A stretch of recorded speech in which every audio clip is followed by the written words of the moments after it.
रूस यूक्रेन युद्ध से जुड़ी ये महा कवरेज लगातार एबीपी न्यूज पर आप देख रहे हैं। चौथा दिन है आज युद्ध का, लेकिन चौथे दिन भी लगातार दोनों ही तरफ से हमले तेज होते जा रहे हैं। यूक्रेन को चौतरफा घेरने की जो कोशिश रूस की वो तेजी से आगे बढ़ रही है, अपनी कार्रवाई को वो आगे बढ़ाता हुआ। फिलहाल आपको ये 8 तस्वीरें हम दिखा देते हैं। कीव में देखिए संघर्ष अब भी जारी है। रूसी सेना पर यूक्रेन की सेना का पलटवार भी आप दूसरी तस्वीर के जरिए देख रहे हैं। और रूस ने तेल डिपो उड़ा दिया है यूक्रेन में, पाइपलाइन को भी उड़ा दिया है। और साथ ही 5वीं तस्वीर में रूसी विमान गिराने का जो दावा किया गया वो तस्वीर भी आप इस वक्त देख रहे हैं, यूक्रेन का ये दावा। और लगातार सायरन कई शहरों में बज रहा है जो अलर्ट कर रहा है लोगों को। खार्किव में भी रूसी सेना घुस चुकी है और पलायन को अब लोग मजबूर हैं। साथ ही ये तस्वीरें बता रही हैं कि किस तरह से हालात मुश्किल हैं।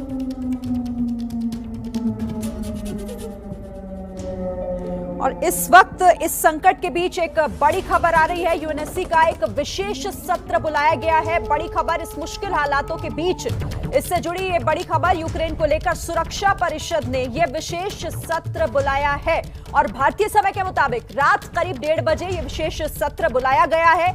इस मुश्किल समय को लेकर, इस युद्ध को लेकर इसमें चर्चा होगी। संयुक्त राष्ट्र सुरक्षा परिषद का विशेष सत्र, इस पर बात करने के लिए मैं रुक करूंगी। हमारे साथ खास मेहमान फॉर्मर डिप्लोमेट हैं एसडी मुनीफ हमारे साथ जुड़े हुए हैं। मुनीफ सर, आप क्या कहेंगे ये विशेष सत्र, क्योंकि इस वक्त जिस तरह के जंग के हालात हैं इस बीच यूएनएससी की तरफ से?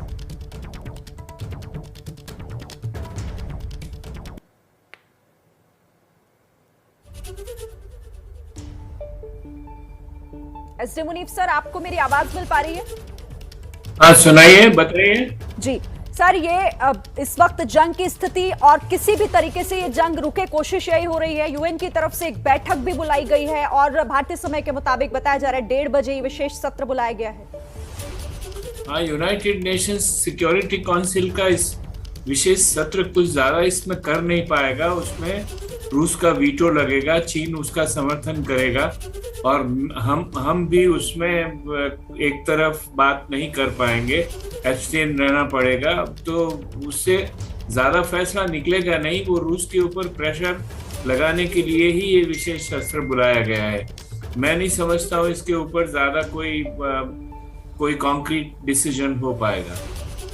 जी, तो यहाँ पर आपने सुना एसडी मुनी सर कह रहे हैं कि कोई प्रेशर क्रिएट करने की कोशिश भले ही हो सकती है, लेकिन वो प्रेशर बनेगा रूस के ऊपर कर्नल दानवीर ऐसा लग नहीं रहा। मैं इस पर आपसे बात करूंगी, लेकिन एक और बड़ी खबर इस वक्त आ रही है और ये खबर है यूक्रेन में फंसे हुए भारतीयों से जुड़ी हुई। पोलैंड ने एक बड़ा ऐलान किया है कि यूक्रेन से जो भारतीय आ रहे हैं उन्हें वीजा की जरूरत नहीं है। तो ये एक राहत भरी खबर है उन छात्रों के लिए, उन लोगों के लिए जो यूक्रेन में फंसे हुए हैं और पोलैंड के रास्ते भारत लौट रहे हैं। तो उनके लिए ये एक राहत भरी खबर कि उन्हें वीजा की जरूरत नहीं होगी। पोलैंड की तरफ से ये बड़ा ऐलान उन सभी फंसे हुए भारतीयों के लिए किया गया है, क्योंकि लगातार कोशिश हो रही है इस ऑपरेशन के जरिए कि इन सभी लोग जो फंसे हैं यूक्रेन में उन्हें निकाला जा सके। और चलिए, इस पर भी हमारी नजर लगातार रहेगी, लेकिन फिलहाल ग्राउंड जीरो का एक बार रुख कर लेते हैं, क्योंकि ग्राउंड जीरो पर हमारे संवाददाता प्रणय उपाध्याय लगातार हमारे साथ बने हुए हैं। सबसे पहले ताजा तस्वीरों के साथ अपडेट उनसे ले लेते हैं। प्रणय।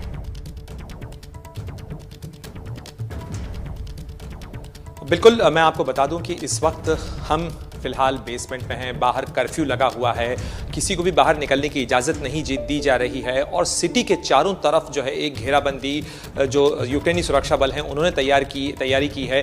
और पूरी कोशिश इस बात को लेकर है कि किसी तरीके से रशियन फोर्सेस जो हैं वो कीव के अंदर दाखिल ना हो पाए। तो एक तरफ जहां कीव के किले के इर्द गिर्द जो है घेराबंदी मजबूत की है यूक्रेनियन फोर्सेस ने, इसके अलावा जो जहां लड़ाई चल रही है, चाहे खार्किव का इलाका हो, चाहे वेसालिकीव का इलाका हो, या यहाँ से कुछ दूर पे ओबराइज का जो इलाका है उसके बाहर जू के इलाके के आसपास भी जो है ऑफेंसिव चल रहा है। तो ऐसे में उन तमाम सबर्बन एरियाज के अंदर भी लड़ाई चल रही है। और जहां तक लड़ाई का सवाल है, रशियन फोर्सेस अंदर दाखिल न हो पाए, इसके लिए एक्सट्रीम स्टेप्स भी यूक्रेनियन फोर्सेस उठा रहे हैं।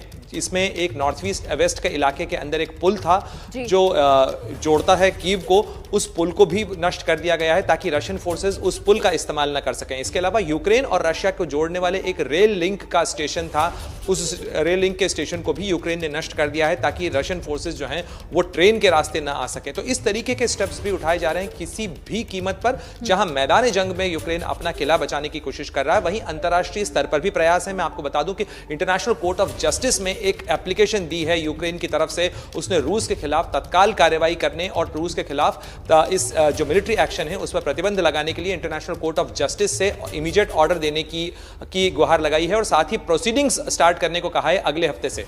जी बिल्कुल, तो जैसा प्रणय जानकारी दे रहे हैं कि हर मुमकिन कोशिश यूक्रेन को बचाने की जा रही है यूक्रेन की तरफ से, लेकिन ये युद्ध लगातार जारी है और रूस हमले भी कर रहा है। अभी जो ताजा जानकारी आ रही है, बड़ी खबर आपको दे देते हैं युद्धभूमि से सीधे, कि रूस ने डोनेट्स्क में भी मिसाइलों से हमला किया है। यूक्रेन का डोनेट्स्क जहां पर रूस ने अभी ताजा हमला किया है, रूसी मिसाइलों से हमले की खबर है यूक्रेन के डोनेट्स्क इलाके में। बड़ी खबर इस वक्त की, तो देखिए चौतरफा घेराबंदी और उसके तहत वो आगे बढ़ता जा रहा है। रूस के जो सैनिक हैं वो यूक्रेन को घेरने की पूरी कोशिश कर रहे हैं। मेरे साथ यहाँ पर हमारे रक्षा विशेषज्ञ कर्नल दानवीर हैं, और कर्नल दानवीर मैं आपसे चाहूंगी कि आप समझाएं जरा मैप के जरिए कि हम जो कह रहे हैं बार बार कि रूसी सैनिक घेराबंदी कर रहे हैं यूक्रेन की, ये घेराबंदी हो किस तरीके से रही है और कैसे यूक्रेन गिर रहा है चारों? जी हाँ बिल्कुल शिरीन, आज चौथा दिन है इस युद्ध का और 4 दिन ये कैसे लड़ाई अनफोल्ड हुई है ये हम समझाएंगे।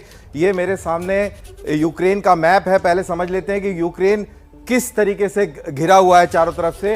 यूक्रेन के नॉर्थ में है बेलारूस, ये रूस का एलाई है। बेलारूस से लेकर और ये पूरा इलाका, पूर्व का इलाका, ये यहाँ पर रूस है।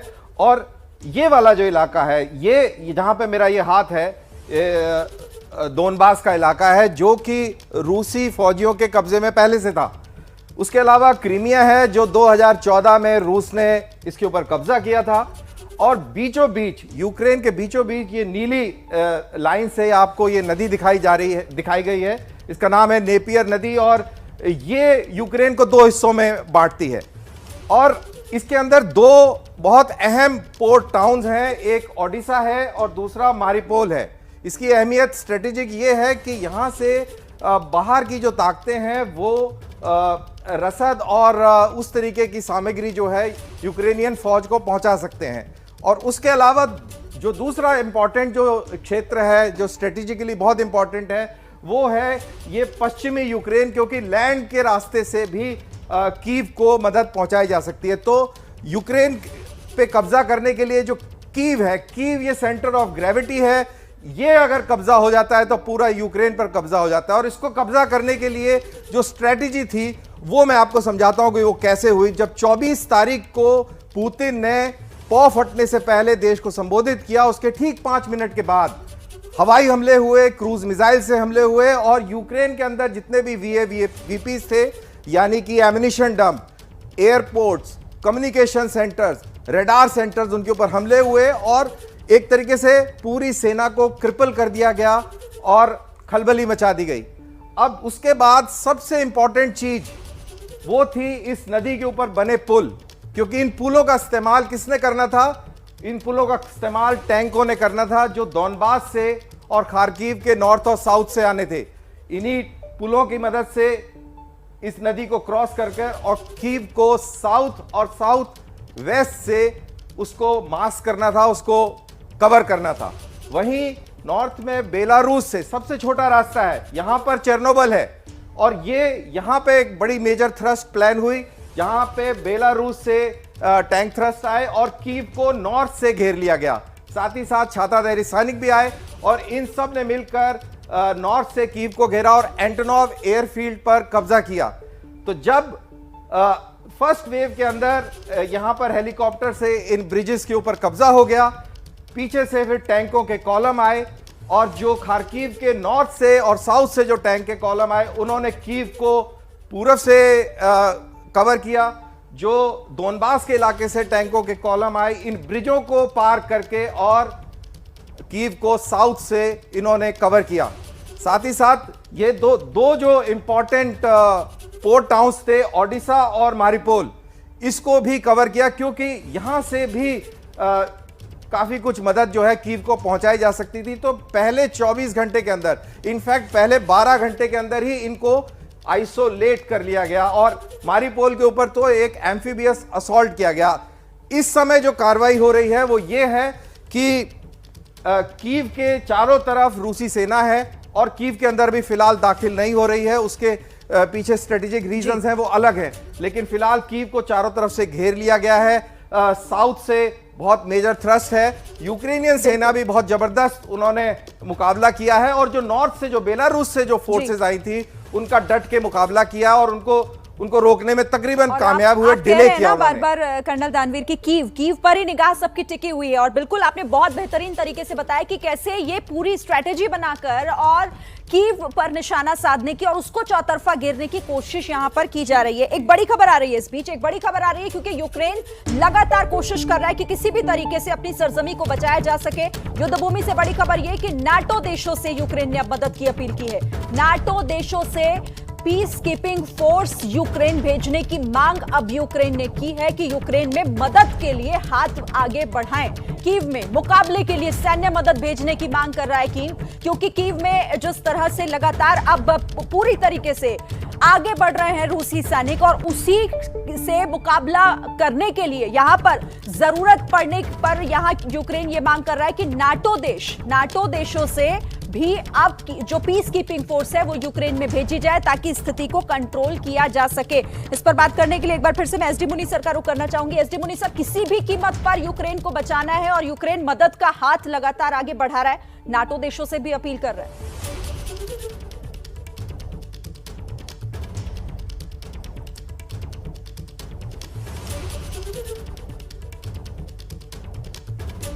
एसडी मुनीसर, आपको आवाज मिल रही है मेरी? चलिए, लगता है उनसे संपर्क नहीं हो पा रहा है। एक बार फिर से बड़ी खबर आपको बता देते हैं हम कि यूक्रेन ने मदद की मांग की है नाटो देशों से, और नाटो देशों से पीस कीपिंग फोर्स भेजने की मांग की है क्योंकि कीव इस वक्त मुसीबत में घिरा हुआ है।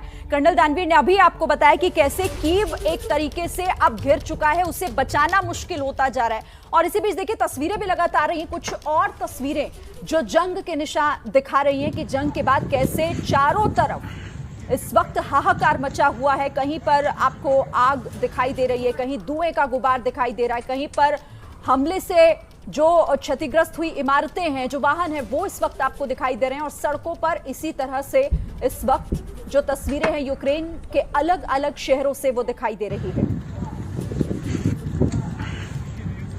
तो हमले की सबसे ताजा तस्वीर है और लगातार आपको एबीपी न्यूज तस्वीरें दिखा रहा है। एक और तस्वीर के लिए फिर से हम चलेंगे और आपको दिखाएंगे जो ताजा तस्वीर इस वक्त आ रही है, क्योंकि दहशत चारों तरफ है और हमले के निशान दिखाई दे रहे हैं, क्योंकि रूसी सैनिक लगातार आगे बढ़ रहे हैं। यूक्रेन अपनी सरजमी को बचाने की पूरी कोशिश भी कर रहा है, लेकिन इसी बीच वो दूसरे देशों से मदद भी मांग रहा है। क्योंकि आप इन तस्वीरों को देखिए, ये तस्वीर हम आपको दिखा रहे हैं, इसमें आपको एक टैंक बहुत तेज गति से आगे जाता हुआ दिखाई दे रहा है। और यहाँ पर देखिए, ये सड़कें जहां पर लोगों की आम कारें, दूसरी गाड़ियां चला करती थी, अब यहाँ पर टैंक सड़कों पर दिखाई देते हैं। आप एक बार फिर से इन तस्वीरों को देखिए, शायद किसी ने अपने घर में जो लोग होंगे उन्होंने अपने कैमरे से रिकॉर्ड की है। और सड़कों पर ये दंदनाते हुए आगे दौड़ते हुए टैंक, एक बार फिर से आप इन तस्वीरों को देखिए, ये टैंक इन सड़कों पर से गुजरता हुआ, और जब ये किसी के भी घर के सामने से होकर गुजरते होंगे तो सोचिए उस वक्त लोगों के मन में क्या भय आता होगा, किस तरीके के डर का माहौल इस वक्त वहां पर होगा।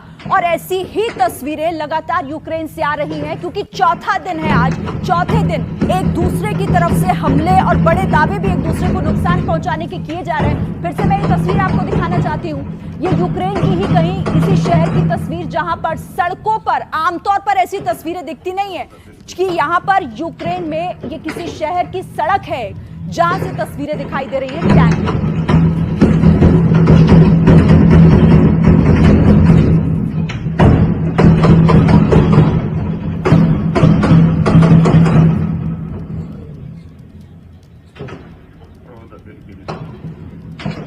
तो ये तस्वीर आपने देखी। और एक और बड़ी खबर आपको बता दें, अब यहां एक बड़ी खबर आ रही है, चेरनोबिल में पुलों की मरम्मत शुरू हो गई है आवाजाही के लिए, ताकि इन पुलों को दुरुस्त किया जा सके।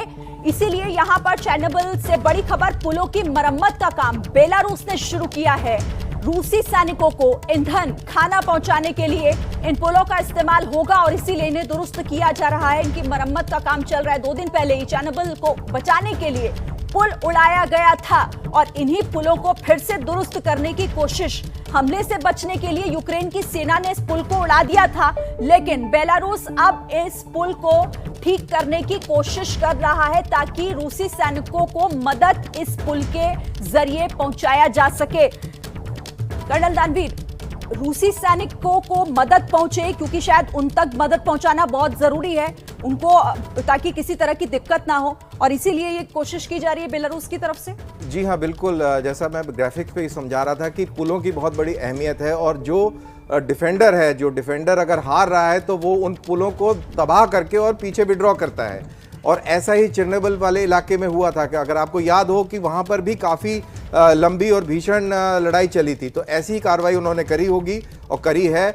और अब उन जो क्षतिग्रस्त जो पुल हैं उनको रिपेयर किया जा रहा है, क्योंकि देखिए जो लॉजिस्टिक्स हैं ये सारे के सारे कहाँ से आएंगे, जो सेनाओं के लिए वो आएंगे रशिया से आएंगे पूर्व में, और बेलारूस से आएंगे उत्तर से। तो इनके लिए ब्रिजेस का इस्तेमाल है, आपकी रोड्स का इस्तेमाल है, तो ये सारे रिपेयर करने पड़ेंगे। अगर आपने बहुत बड़ी तादाद में जितनी आपने फौजें वहां लगा रखी हैं, हाँ। उनको सस्टेन करना है, खाना पीना, तेल, मेडिकल इवैक्यूएशन, बहुत सारी चीजें, और उसी की कोशिश भी यहां पर हो रही है। ठीक है, एक और बड़ी खबर इस वक्त आ रही है, यूक्रेन को एक और मदद का हाथ इजराइल की तरफ से, यूक्रेन को मदद भेजने का ऐलान किया गया है। तो जिस तरह से यूक्रेन ने कहा था कि लगभग 28 देश हैं जो मदद की बात कर रहे हैं, हमारे साथ खड़े हैं, इजराइल ने यूक्रेन को मदद भेजने का ऐलान कर दिया। यूक्रेन के युद्ध प्रभावित इलाकों में मदद भेजेगा इजराइल। बड़ी खबर है इस वक्त की, यूक्रेन को एक और देश से मदद मिलने जा रही है। इजराइल 100 टन राहत सामग्री यूक्रेन भेजेगा।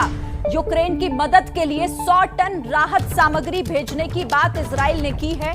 यूक्रेन को यह मदद का हाथ इजराइल की तरफ से बढ़ाया गया है। जो युद्ध प्रभावित इलाके हैं उन इलाकों में मदद भेजेगा इजराइल। यूक्रेन के लिए यह एक राहत की खबर होगी, क्योंकि लगातार यूक्रेन पूरी दुनिया से कह रहा है कि इस मुश्किल के घड़ी में हमारा साथ दीजिए, हमें मदद करिए, और ऐसे में इजराइल की तरफ से उसे मदद का ऐलान भी कर दिया गया है।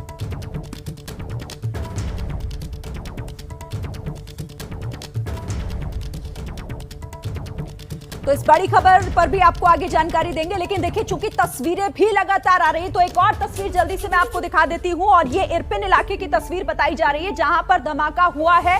यूक्रेन में कई और शहरों से भी इस तरह की तस्वीरें लगातार आ रही है। देखिए ये इरपिन है, और इस इरपिन में आपको ये धुएं का गुबार भी साफ दिखाई दे रहा होगा, और ये बता रहा है कि यहाँ पर कैसे धमाका हुआ, भीषण धमाका। जाहिर तौर पर तबाही भी उसी तरीके से हुई होगी, जिसके दूर से ये जो तस्वीरें हैं दूर से रिकॉर्ड की गई है, लेकिन बताने के लिए काफी है कि धुआं जिस तरीके से आसमान में उठता हुआ दिखाई दे रहा है, यहाँ पर हमला हुआ है, बड़ा हमला हुआ है, ताकि नुकसान ज्यादा पहुंचाया जा सके यूक्रेन में। और कई दूसरे शहरों में भी इसी तरीके की तस्वीरें सामने आ रही हैं।